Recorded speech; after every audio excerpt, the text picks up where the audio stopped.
Thank you, Chief Venuti, for your words and your continued support. At the VCU Trauma Center, we experience daily and firsthand the devastating effect of trauma on our patients and their families.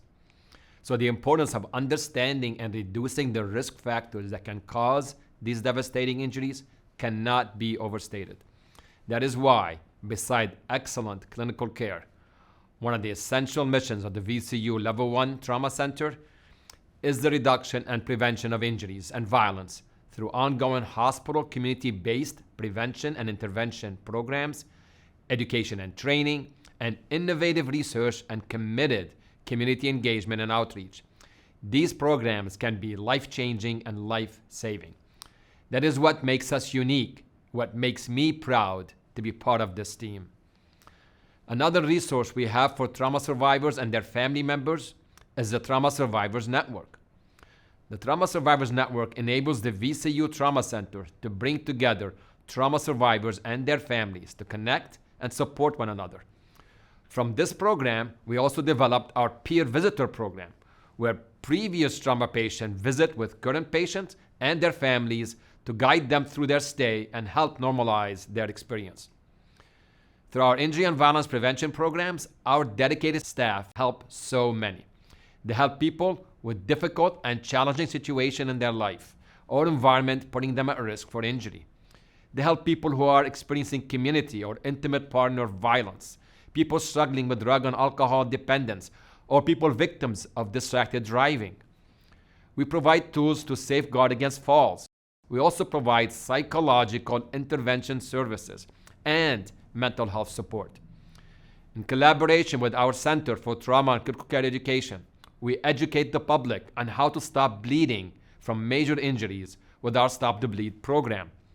There are so many different communities we serve through these programs, and that in turn serves all of us as one large community. So this evening, we'd like to take a few moments to highlight a special program, Project Impact, our high school outreach program, which strives to reduce and prevent unintentional injuries by providing education and awareness about the realities of trauma, such as distracted driving, substance abuse, and teen dating violence. The forthcoming video was actually created by students of Hermitage High School in Henrico County and shares the experience Project Impact creates for high school students in our community. Please take a look.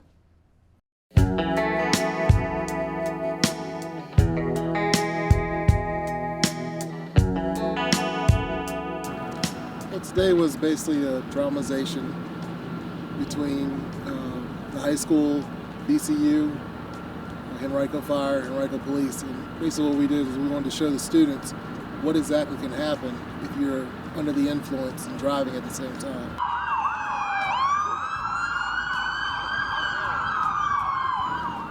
Is to show the students exactly how a situation occurs after and before. So it showed the fire department, EMS, how they remove individuals from out of the vehicle, how law enforcement takes over and goes through their process, and then once they go into the trauma bay, how they go in, VCU medical staff takes over from there. I feel like every year there are teenagers and even older people that die from drinking and driving in general, and prom is one of the main events that this occurs after. Well, I think it's important, get awareness out there of the severity of drunk driving, because, as a teenager, you probably think, shoot, you're invincible and you could do anything. But for real, in real cases, an event like this could end your life. Every day there's drunk driving incidents that happen, and especially for teenagers, it doesn't have to just be drunk driving. It can be under the influence and possession of marijuana or even texting and driving. So in general, just distracted driving is like a real big issue, and that EMS providers get calls every single day. I was a police officer for many years. I'm 48 years old right now. But on March 17, 2014, I got hit by a distracted driver while I was doing my job, working a traffic accident. Well, yes, I did have a situation with this through a distracted driver, and I made a promise right after that incident that I would do anything possible to make sure that individuals understand the move over law along with distracted driving. Because distracted driving is just not texting and driving, It's just not drinking and driving. It's anything that you do when you're behind the wheel of a vehicle. I don't have any legs because of one person. 5 seconds. I want you guys to remember this. You don't remember anything from me today. Remember 5 seconds. Your life can change in 5 seconds. So each time I'm here and I'm talking to the students, I can see it in their eyes, their understanding of what I'm talking about, and they can see the realism of how it affected me, but how it can also affect them. As we all saw from this amazing video, the ripple effect of how many lives are saved when students take to heart just how quickly their lives can be changed forever from distracted driving cannot be overestimated. So what does the Gala support? It supports injury and violence prevention initiatives, the Trauma Survivors Network, the Center for Trauma Care Education, Stop the Bleed programs, and community outreach programs like Project Impact. All of these programs and initiatives are vital to our community. We have been so fortunate to have received support of our trauma center and community engagement programs from many partners in the community. Through this gala, you, our sponsors and attendees, have supported our efforts, and we want you to know that your contributions are singular in allowing our trauma education and training and our injury and violence prevention efforts to continue.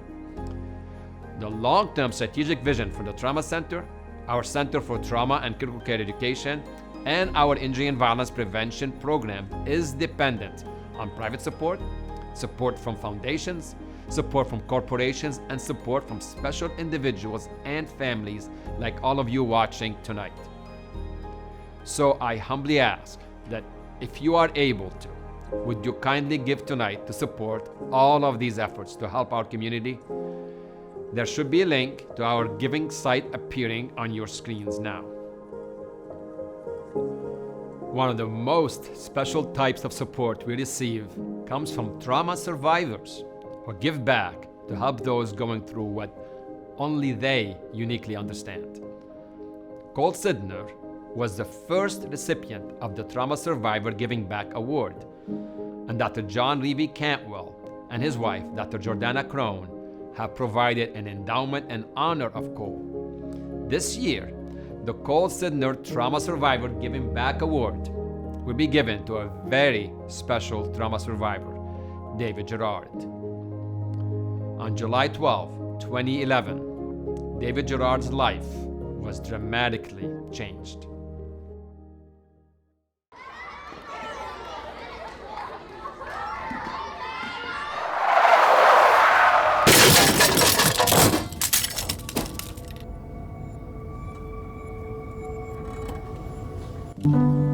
They brought me by ambulance to VCU. They couldn't wait for a helicopter because they said they had to get me there too fast. And then I didn't wake up till, I don't know how many days later, probably about 30 or 40 days.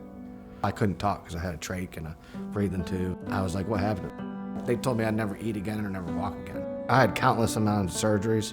I'll be forever grateful to everyone there, but mainly, the nurses and the surgeons that saved my life. And the care I received when I was in ICU was huge. They worked my legs out even though nobody said I'd walk again. They keep working my legs and all that stuff. And I started walking with a cane, and all the people that came together as a team to assist me in getting better. That made me want to help others. Helping rebuilding Richmond, and I did electrical work, and I'd tell people how to do electrical work for elderly folks that could not afford it in their homes. I've been on 5 mission trips to Haiti, and we do solar work, solar panels, electrical work for the people of Haiti who don't have any power. I like assisting underserved populations, people that need it. I wanted to become a social worker because the social worker helped me out so much while I was in VCU. And then I graduated with my master's from VCU with my social work. That's why I got into the role I'm at now. I work now for an elderly care coordination company. I'd like to work at VCU eventually. Either the transplant clinic or the trauma center or something like that. If it weren't for that accident, I wouldn't need a kidney. So they finally transplanted the kidney that saved my life. From what I've gone through, I feel like I could assist people, because I would know what they've been through.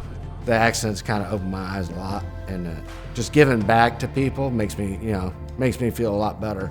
I know it does more for me than it does for the people I can help. David was one of the last critical patients my predecessor, Dr. Rao Ivachuri, treated at VCU Trauma Center before his retirement. I remember when the changing of the guard on David's care and the huge responsibility we held to continue the excellent care that Dr. Ivachuri had begun.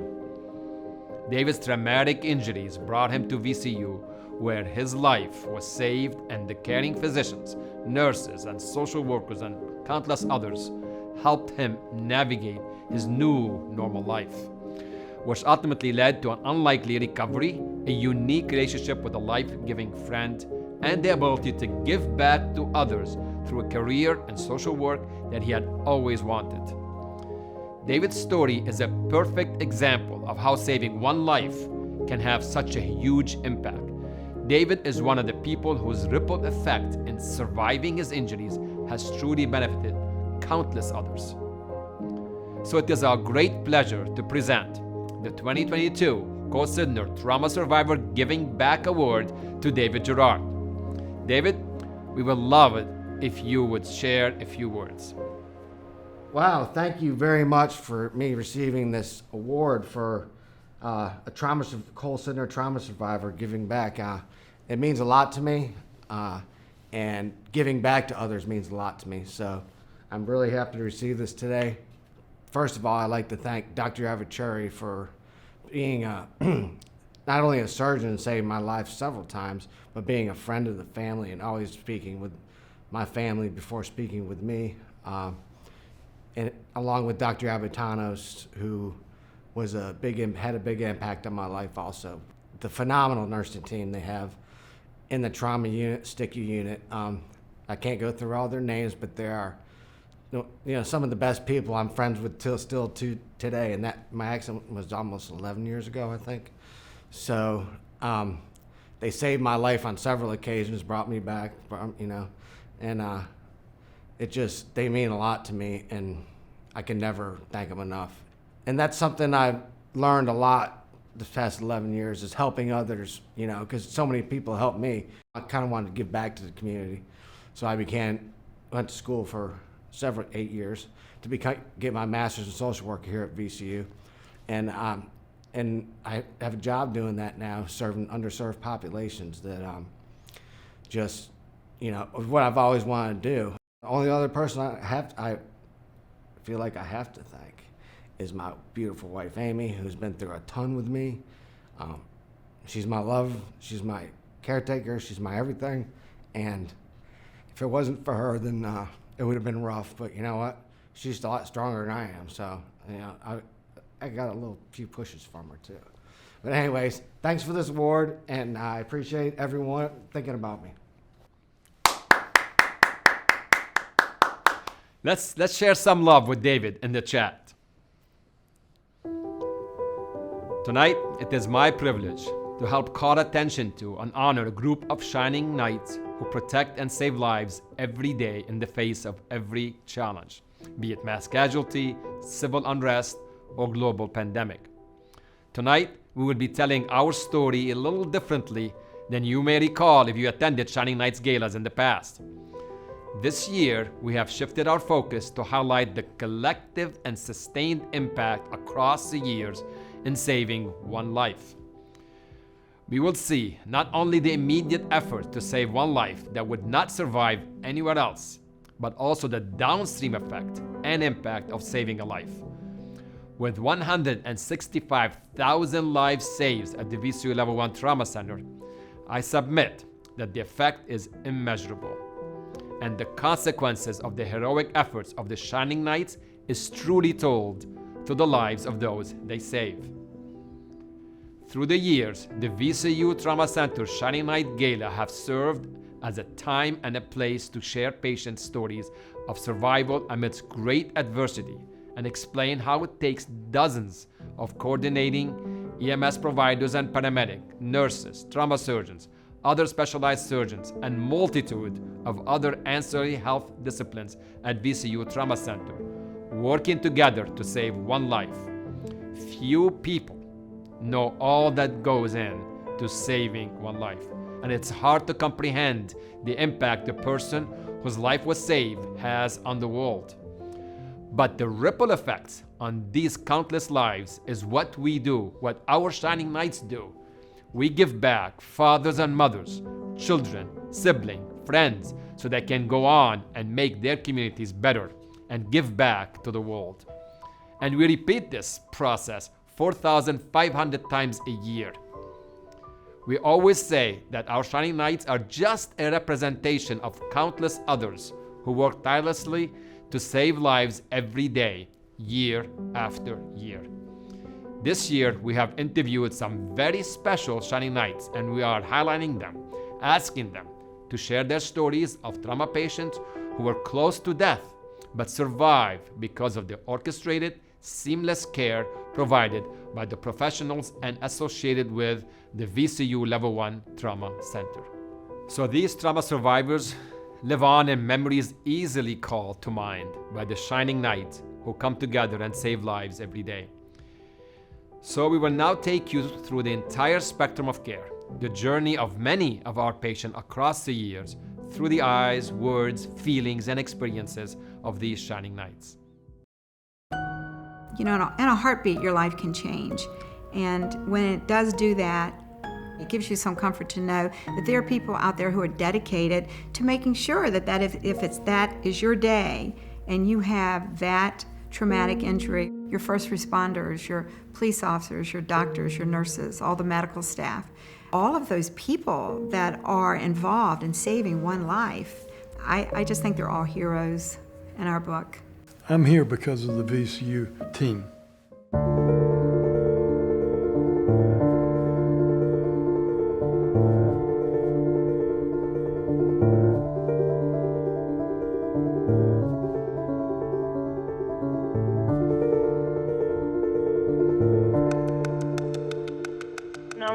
What is the address of your emergency? Motor vehicle accident, car versus motorcycle. Just looking at him, you could tell he was bad off. His color, everything, he was bad off, and he knew it too. I think all of us at that point knew that this wasn't just a run-of-the-mill traffic accident that we were walking into. I'm gonna go ahead and need a helicopter. We heard the call. It got dispatched as a priority 1 bicyclist versus vehicle. When you're seeing any first responder, you're having a bad day. You start out with just a couple people on the scene, and then as units start to roll in, and as the situation gets bigger and more complex, that's where the team concept really comes to play. To be sure that this person gets absolutely the best care that you've been trained to do, that the patient gets to the right facility. You know, that's what you live for. That's what you do it for. The way that the accident had happened, we had a pretty good idea that he was going to have some major pelvic injuries going on. The thing that she kept saying over and over was, "Please help me, I can't breathe." He hollered at me, I looked over and saw the black and blue and the swelling, and I knew that we had something extremely serious and life-threatening. I noticed immediately snoring respirations. It's one of the signs where you have inadequate breathing, and you know that the breathing is not sufficient to maintain life. You knew pretty much right away it was no-brainer we were dealing with a tension pneumothorax that needed to be corrected as soon as possible. Or that's a life threat. Yeah, her life was in jeopardy. Obvious injury to her leg, head open fracture, and her right arm was severely injured as well. It indicated to me possible multi-system trauma, and she needed to fly out of there. It was just all about time, you know? There was no treating. We don't carry blood on the ambulances, and that's really what he needed the most, that and surgery to stop the bleeding. She was dying. It was like, I'm gonna lose it. So one of my firefighters instantly put in a basic airway with the help of a bag valve mask. We were breathing for her. And he went ahead and prepared to dart, which is to get the air out of that particular area so she could start breathing again. We got him on the backboard, got him loaded, and just knew that we had to get him to the LZ to get him to the helicopter. We both kind of looked at each other, and the EMS crew had done a great job, but we knew that she was going to need more than what they could provide at that time, and so Mike secured her airway. We secured her on the longboard, and as a group we carried her out to the aircraft. We knew he was critical. Of course, we didn't want to tell him that, but he wanted to know. You kind of just go automatic on pilot mode. You just know what you got to do, you do it, and you do it to your best abilities. We were less than 10 minutes from the VCU Medical Center. We loaded them up, got him in the aircraft and took off. It was a terrifying ride, but I was very happy to be rolling up into the bay at VCU with her still with us.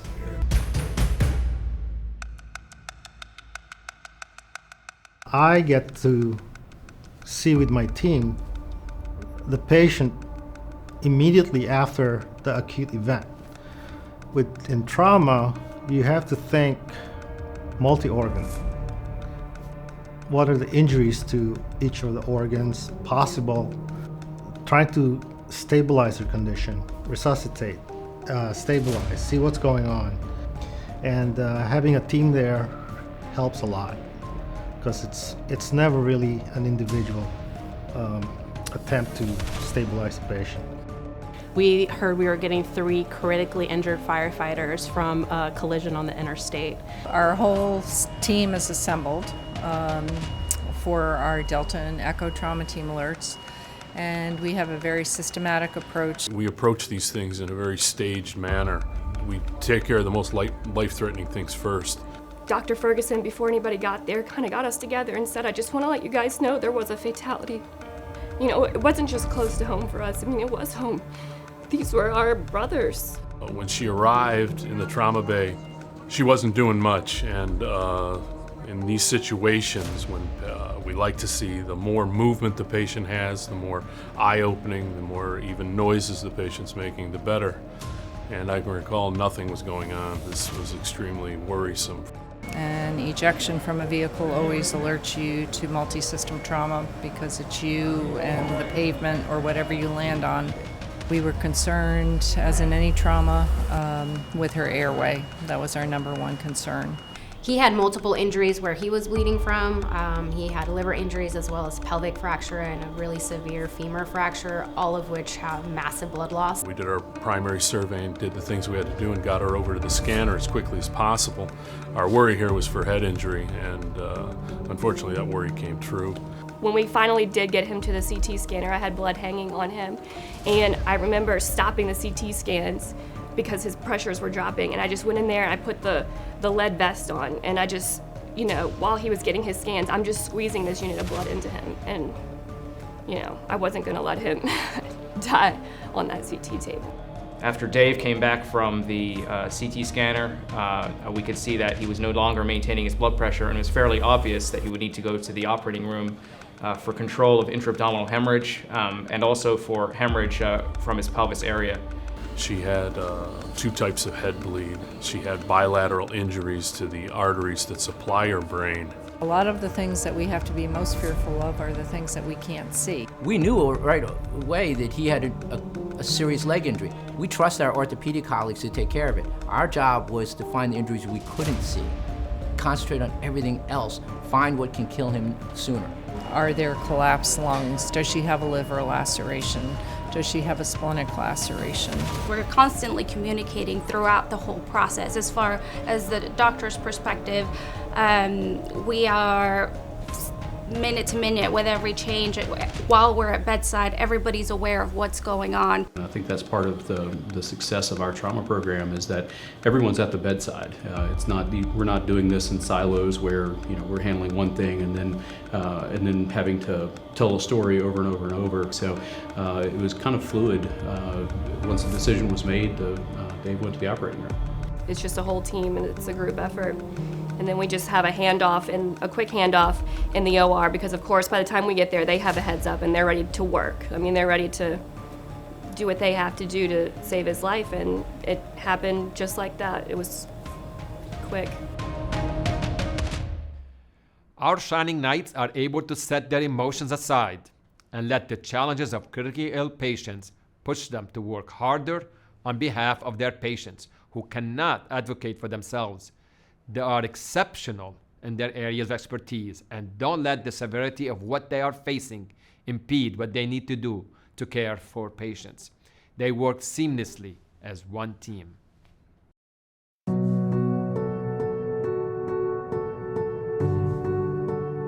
In the initial stage of any trauma patient, the first thing is saving their life. So I'm focused on saving their life. What can we do now? What are their immediate physiological needs? For this person, Their life is now before the accident and after the accident. And our role as the nurse is to advocate for them. It's to make sure that they have everything they need to even mentally cope, and to ensure that they have the resilience to keep fighting through the hardest part of their life. I try to tell all of my patients and their families, trauma is like a roller coaster. But unlike an amusement park ride, we don't know what's around the corner.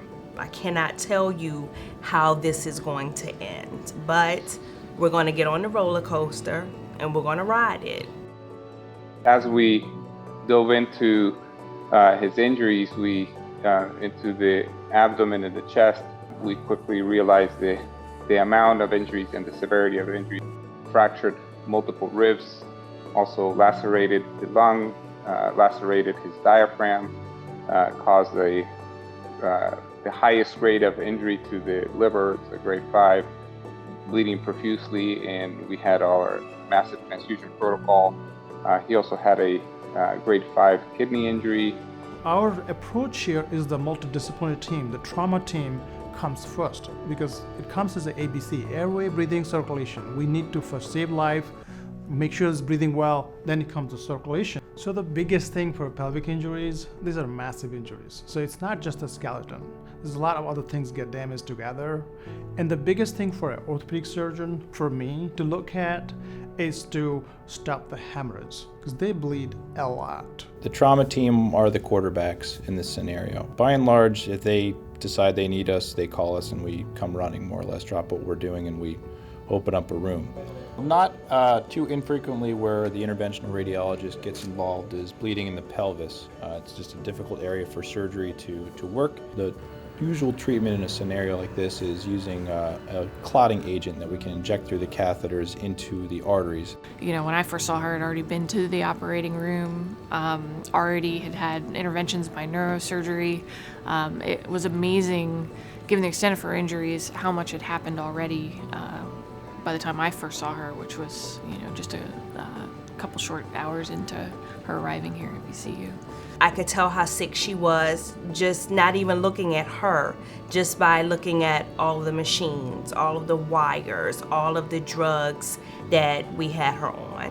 Initially, you know, the pelvic injury, the bladder rupture, he was bleeding from all of those great vessels. So he had a tremendous blunt trauma force with the impact. So we're doing what we call damage control surgery. So just trying to control really all the profuse bleeding and control the contamination to try and temporize things so that we can take him back to the next level of care, which will be the intensive care unit. Her leg and her arm needed multiple surgeries, but until she was hemodynamically stable, the blood pressure, and then make sure the pressure in her brain and that she's not bleeding anymore.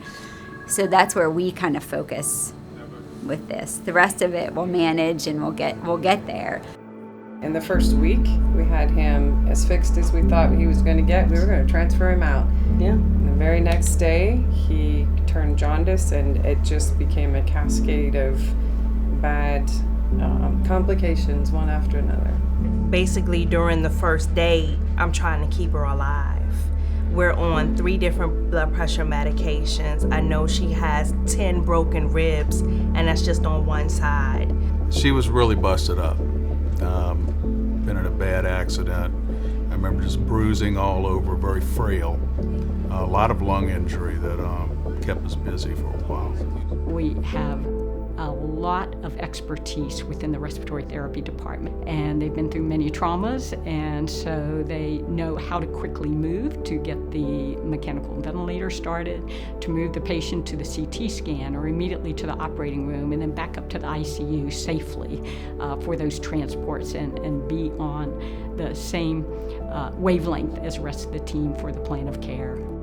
One by one, kidneys went down, kidneys were affected, and then the liver joined in. We are having a constant communication and trying to see when is the optimal time that we do all these interventions, and sometimes it goes off script because the patient needs to have it earlier. And you rely very heavily on The constant monitoring, which is like second nature to us, and everything has an alarm, and every alarm means something, and you just know what your parameters are and your ideal goals, and you just work it. When you encounter people that have significant multi-system trauma, so they have orthopedic injuries, maybe some intra-abdominal injuries or thoracic injuries, in addition to intracranial injuries or vascular injuries that may require anticoagulation, that's always a risk-benefit assessment, because for Denise in particular, we did not initially anticoagulate her because she had some intracranial blood, plus she had to go to the operating room with orthopedics, and those are always the tough decisions that you have to make and what's best for the patient at the time. And all you could do is rely on your colleagues and everybody's expertise, and that constant vigilance of this is a small change. We need to address this before it becomes a big problem. It's one of the reasons you choose ICU nursing. Not that you ever want to see somebody go through what he went through to that extent, but it's so rewarding to see what we can accomplish. The Level 1 Trauma Center is the panacea. And if you have the privilege to be cared in one, that you can feel rest assured that whatever can be done is happening and will be done. Once a trauma patient is no longer in danger of dying, their journey is far from over. Their body may feel unrecognizably foreign to them. They may be unable to do tasks they wouldn't have thought twice about before their traumatic injury. They carry a heavy physical, emotional, and psychological burden. As their body heals physically, they also need to address their non-visible scars if they truly want to be able to recover. Fortunately, there are shining knights who specialize in working to create a new normal for trauma patients. They set goals along the recovery journey and celebrate when patients reach those goals, no matter how small they might seem. It could be moving from a bed to a chair, standing without support, or even breathing on their own. Once the trauma patient is out of the woods and on their recovery journey, there will be shining knights focused on getting the patient back as close as possible to who they were before their injury. These shining knights help patients become physically and mentally tough enough to face the challenges in front of them.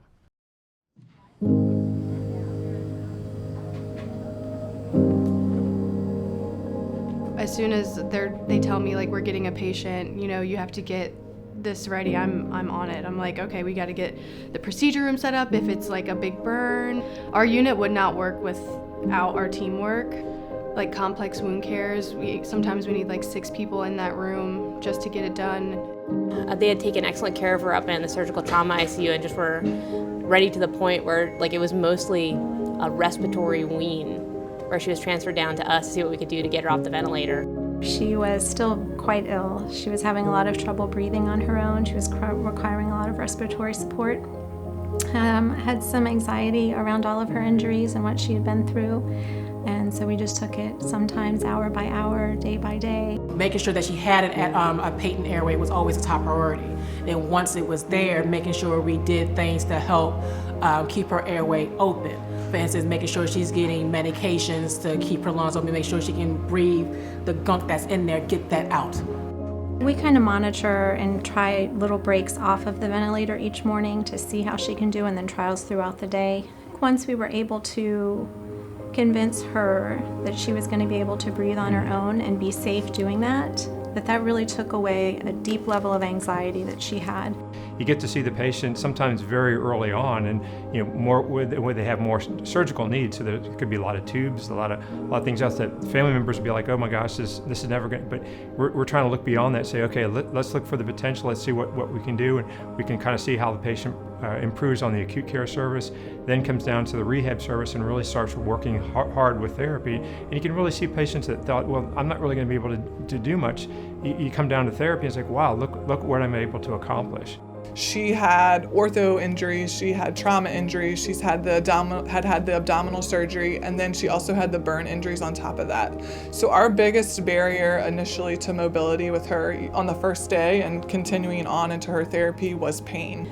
We had a clear vision of what her day was, and every day I'd come in and be like, all right, today we're gonna put you on a cruise ship schedule. From this time to this time, activities are weaning. From this time to this time, you get to rest in the bed. From this time to this time, you gotta be out of bed into the chair. I went in with the attitude of, regardless of whatever her situation was, we're gonna find a positive. I know she was probably fearing for her life, and I was just like, you know what? Like I always do, I'm gonna try to pull her away from that. So the first things that we work on are the simple things, bed mobility, basic mobility. Again, how are we getting from one position to another? Whether that means rolling from left to right in bed, to transferring out of the bed into a wheelchair, and of course getting up from the wheelchair and standing and of course walking. And every discipline has their own piece of that. Every day we have interdisciplinary rounds where we meet with the doctors, the nurse practitioners, care coordinators, social workers, occupational therapy, physical therapy, and our psychology team comes as well. So we kind of discuss every day how the patients are progressing, our goals, and kind of the plan of care. He still has some weakness in his right leg because of all the injuries, so we're working on strengthening his leg. He has a lot of weakness in his foot because he has foot drops, so we're going to be working later on trying to increase the strength of his foot. One of our goals is to get the range of motion and strength and endurance and that motor control back, but that's not the only piece of the puzzle. It's about the psychosocial aspect of it. You got to learn what their goals are, how they get motivated, how they want to get better, how much to push them or not push them. It's about learning that individual. To hear her voice and never heard her voice before, it felt like music to your ears, and I was just like, oh, and I just ran over there and hugged her. I was just like, talk to me, baby, talk to me. Within this last 3 months, his pain has improved dramatically, his gait has improved, now he's walking independently, he's driving again. So the progress has been absolutely amazing for the last 3 months from where he started. We work in a place where we see you at your lowest. And then to hear that we saw you here for you to progress the way you do and to go back to where you were is awesome. I think that's just any nurse's pride to feel like I played a part in getting you back to where you were. Well, we have to save a life. And that's what we did. When you're growing up and you hear, gee, he's my shining knight in armor, it's someone who saves the day, somebody who saves you, somebody who makes that difference between living and dying. The Trauma Gala points out to you there's hundreds of people that are involved in getting you back to real life.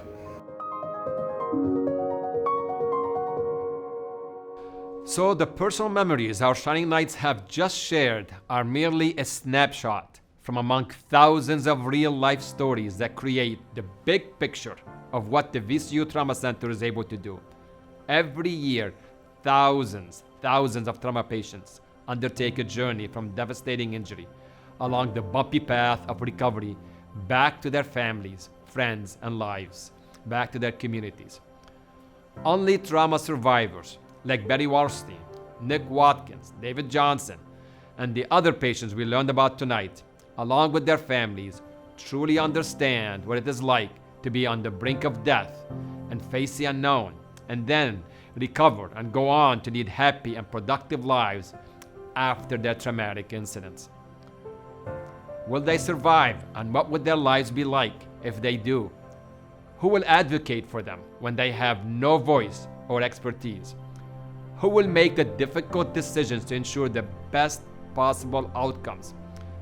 Who will stay late, worry through long nights, and be the biggest cheerleaders for our trauma patients? Their and our Shining Knights do all of this selflessly, daily, year after year.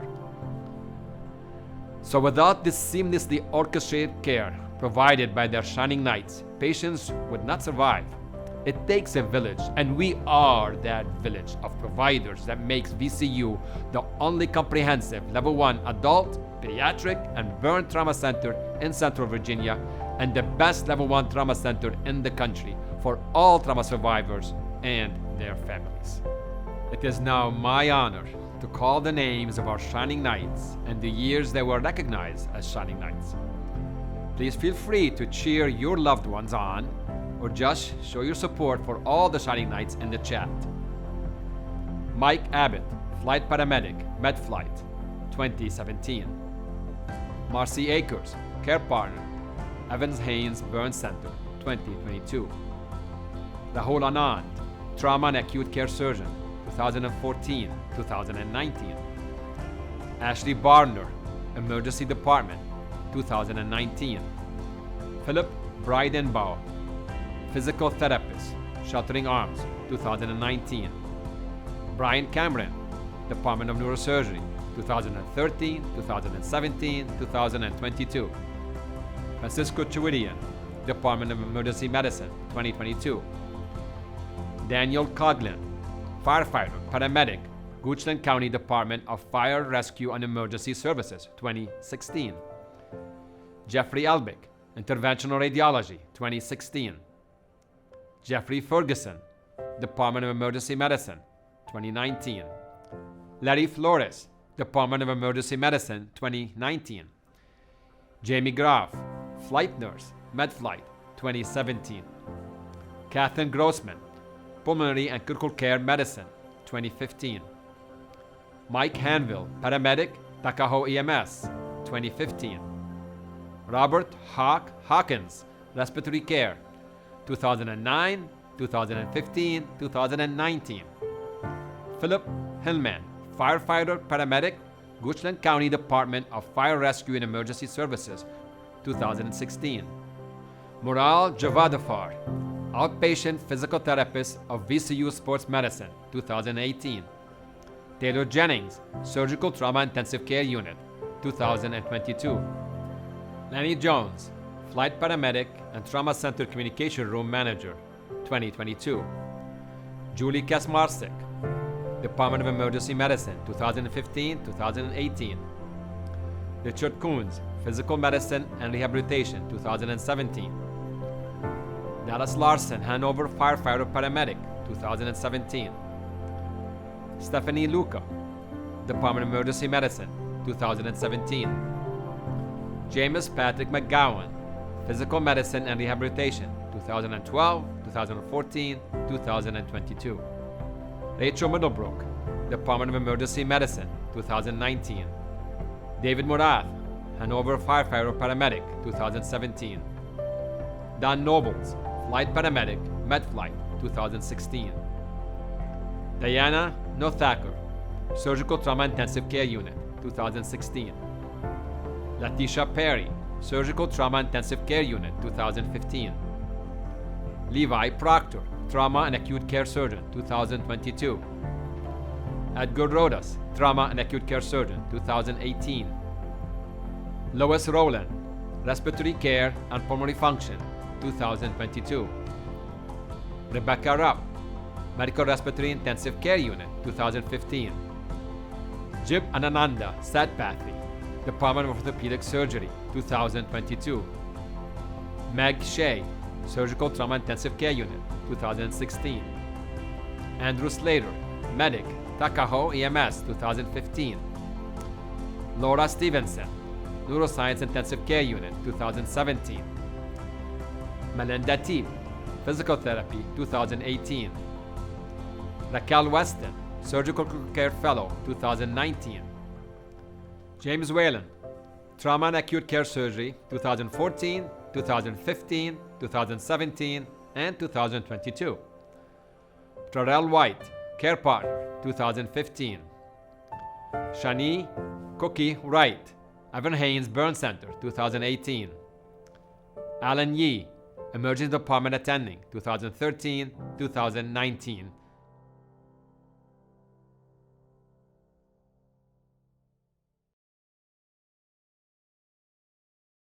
Good evening. I'm really pleased to join you in celebrating the shining knights of our world-class trauma team as we mark 50 years of comprehensive trauma and burn care in Virginia. You know, during that time, our team has treated 250,000 patients. That's unbelievable, isn't it? These shining knights put our patients first, providing life-saving treatment when every second absolutely counts. Our trauma team may tell us that they're just doing their jobs, and that is true. But it's really important to recognize them for their great work that takes just a rare level of skill and certainly determination. I've joined them on rounds and I've witnessed their life-saving work and, of course, their endless compassion. They save human lives, they restore bodies, and they offer unparalleled comfort. They put the needs of patients first every day at VCU. My colleagues are arguably the very best trauma team in the country, and let's just be clear, their dedication is rare. They're deeply involved in making our communities better places for all human beings, including training more than 45% of EMS workers right here in the Commonwealth. Because of them, we're the only comprehensive Level 1 trauma center in the region. We proudly provide the highest levels of care to adults, to children, and burn trauma patients. We're relentless in our mission to provide the very best care to all of our patients and to save and improve human lives. To everyone on our trauma team, thank you, thank you, thank you.